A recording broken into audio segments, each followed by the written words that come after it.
serviteurs et servants d'Allah, jeunesse musulmane, parents, éducateurs,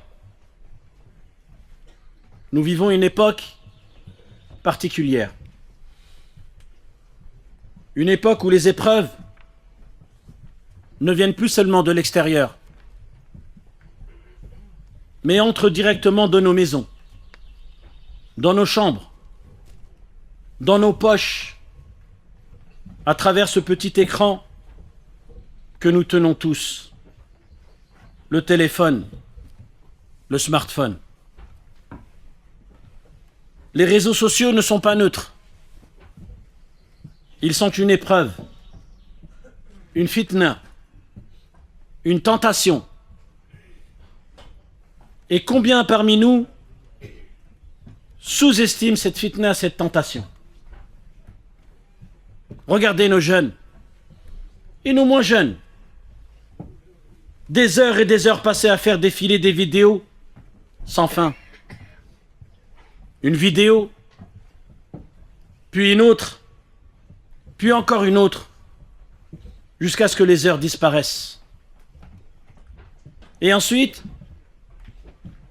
les devoirs sont négligés, les études sont abandonnées, les ambitions disparaissent. Le prophète sallallahu alayhi wa sallam nous a avertis que parmi les bienfaits dont beaucoup de gens sont trompés ou privés, le temps libre, al-faragh. Jeunesse musulmane, votre temps et votre vie. Chaque minute perdue ne reviendra jamais. Celui qui gaspille son temps aujourd'hui pleurera demain. Autrefois, les parents étaient la référence. Aujourd'hui, qui éduque nos enfants? Un influenceur? Un inconnu? Une personne qui ne craint pas Allah subhanahu wa ta'ala? Les jeunes passent plus de temps à écouter les gens sur Internet que leurs propres parents. C'est un constat pour beaucoup de jeunes. Résultat, ils remettent en question l'autorité parentale. Ils lèvent la voix. Ils désobéissent. Et pourtant, Allah subhanahu wa ta'ala a lié son adoration à la bonté envers les parents. Birrul walidayn. Celui qui coupe le lien avec ses parents ouvre la porte à toutes les dérives. Parents de la jeunesse musulmane, ô vous les parents, soyons honnêtes. Savez-vous réellement ce que regardent vos enfants? Savez-vous ce qu'ils consomment chaque jour? Les idées qu'ils absorbent? Les images qu'ils voient? Des contenus immoraux? Des idéologies dangereuses? Des comportements déviants présentés comme normaux. L'enfant est une éponge. Ce qu'il voit aujourd'hui, il le deviendra demain. Les lives ou les directs, ces espaces où tout est permis, des disputes, des insultes, des débats sans science, des provocations, des moqueries, ayant attrait à la religion, et donc qui font sortir de l'islam. Tu vas peut-être regarder une vidéo, il va dire quelque chose, une moquerie ou une blague ayant rapport avec la religion, tu vas rigoler à cette blague, sans t'en rendre compte, tu viens de sortir de l'islam. Car ça fait partie des actes annulatifs de l'islam. De se moquer d'un des aspects de la religion, quel que soit cet aspect. Petit à petit, le cœur s'habitue à la vulgarité, à la moquerie, à la division. Le cœur devient dur. Et un cœur dur s'éloigne d'Allah. Un des plus grands dangers aujourd'hui, des personnes parlent au nom de la religion sans connaissance. Ils donnent des fatwas. Ils interprètent le Coran selon leur passion. Ils égarent les jeunes. Jeunesse musulmane. La religion ne se prend pas de n'importe qui. Celui qui parle sans science détruit plus qu'il ne construit. Un savant a dit, celui qui adore Allah sans science cause plus de mal que de bien. Aujourd'hui, tout est court, rapide et instantané. Plus personne ne veut lire. Plus personne ne veut approfondir. Or, la première révélation était Iqra. Lis. Comment comprendre sa religion sans lire? Comment grandir sans apprendre? Celui qui délaisse la lecture devient faible dans sa foi et vulnérable face au doute. Serviteurs et servants d'Allah, parmi les dangers les plus graves et les plus discrets des réseaux sociaux, il y a ce qu'on appelle aujourd'hui le grooming. Qu'est-ce que c'est? C'est lorsqu'une personne mal intentionnée approche un jeune, garçon ou fille, sur Internet ou dans les réseaux sociaux. Il gagne sa confiance. Il lui parle avec douceur, lui donne de l'attention, puis, petit à petit, le manipule. Au début, des compliments, de l'écoute, une fausse bienveillance, puis des discussions privées, des secrets, une dépendance émotionnelle, et enfin, des demandes inappropriées, du chantage, de l'exploitation. Combien de jeunes sont tombés dans ce piège? Des filles manipulées émotionnellement, des garçons influencés et contrôlés, des vies brisées à cause d'un simple message. Et souvent, les parents ne voient rien. Quelles sont les solutions face au grooming? Face à cette chose que je viens de décrire? Éduquez vos enfants au danger. Expliquez-leur clairement. Tout le monde sur Internet n'est pas sincère. Installez une relation de confiance avec vos enfants. Un enfant doit pouvoir tout vous dire sans peur. S'il a peur de votre réaction, il se taira et s'enfoncera seul. Surveillez sans espionner excessivement. Soyez présents. Regardez les comportements, les changements. Apprenez-leur les limites. Apprenez-leur les limites qui sont les suivantes. Ne jamais parler en privé avec des inconnus. Ne jamais envoyer de photos. Ne jamais garder de secrets imposés par quelqu'un en ligne, sur les réseaux sociaux. Coupez rapidement les situations suspectes.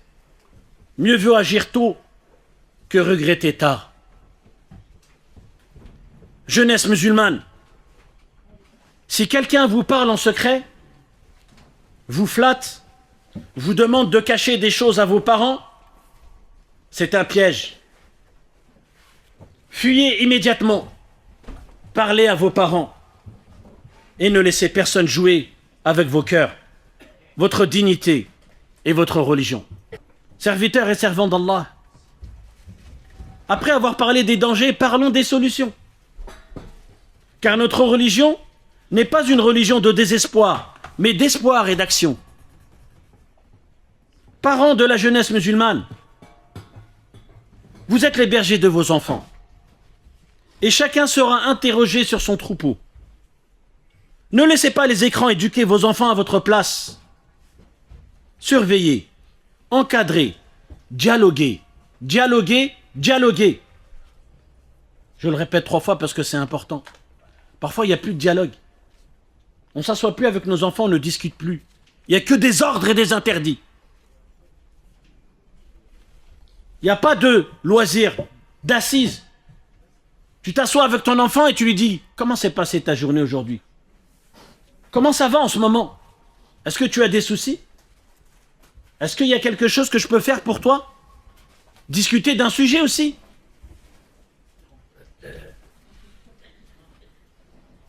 Installez, mes chers frères, ô vous les parents, des règles claires. Temps limité sur les écrans. Pas de téléphone la nuit. Contrôle des contenus. Et surtout, donnez l'exemple. Un parent accro à son téléphone ne peut pas exiger la discipline de son enfant. Réinstaurez le dialogue avec vos enfants. Parlez avec vos enfants. Écoutez-les. Comprenez leurs difficultés. Ne soyez pas uniquement dans l'interdiction. Un enfant qui ne trouve pas d'écoute chez ses parents ira chercher ailleurs, dans les réseaux sociaux. Et parfois, au mauvais endroit. Encouragez la fréquentation des bonnes personnes. Regardez qui est-ce que vos enfants fréquentent. Et essayez de les mettre en relation avec des bonnes personnes dont vous constatez que l'éducation est bonne. Le prophète sallallahu alayhi wa sallam nous a enseigné que l'homme suit la religion de son ami. Al-mar'u ala dini khalili. Regardez qui sont les amis de vos enfants. Car aujourd'hui, les mauvaises fréquentations ne sont pas seulement physiques. Elles sont aussi numériques, via les réseaux sociaux. Et encore donc, plus facile qu'avant. Aujourd'hui, en une journée, tu peux rentrer en contact avec des dizaines, voire des centaines de personnes. Alors qu'avant, sans cet écran, sans les réseaux sociaux, c'était difficile. Un groupe, un forum, un influenceur peuvent détourner un jeune vers l'athéisme, les sectes déviantes, des pratiques immorales. Et pour certaines jeunes filles, jusqu'à la prostitution déguisée derrière des écrans. C'est une réalité. Il ne faut pas la nier. Reconnecter les jeunes à la mosquée et au Coran. La solution n'est pas seulement d'interdire, mais de remplacer. La solution, je répète, n'est pas seulement d'interdire, mais de remplacer. Remplissez le cœur de vos enfants par le Coran al-Karim, la parole d'Allah subhanahu wa ta'ala. Amenez-les à la mosquée. Entourez-les de gens pieux. Un cœur rempli de lumière rejette naturellement l'obscurité. Un cœur rempli de lumière rejette naturellement l'obscurité. Redonnez goût à la lecture et à la science. Encouragez vos enfants à lire. Offrez-leur des livres utiles. Habituez-les à apprendre. Valorisez le savoir. La science protège contre les doutes. Jeunesse musulmane, mes chers petits frères et mes chères petites sœurs, vous n'êtes pas des victimes passives. Vous avez une responsabilité devant Allah. Posez-vous cette question. Est-ce que ce que je regarde me rapproche d'Allah ou m'en éloigne? Chaque clic est enregistré. Chaque regard compte. Chaque minute sera jugée. Le jour du jugement, vous serez interrogé sur votre jeunesse. Le jour du jugement, vous serez interrogé sur votre jeunesse. Alors préparez une réponse. Oh Allah, protège notre jeunesse. Purifie leur cœur. Éloigne-les des tentations apparentes et cachées. Guide nos enfants et fais d'eux une source de fierté pour la communauté. Aide les parents à assumer leurs responsabilités. Accorde-nous une éducation droite pour nos enfants. أسأل الله سبحانه وتعالى أن يجعلني وإياكم من المتقين. اللهم اجعلنا من المتقين، اللهم اجعلنا من المتقين. اللهم يسر لنا تربية أولادنا، اللهم اجعل ذريتنا ذرية صالحة.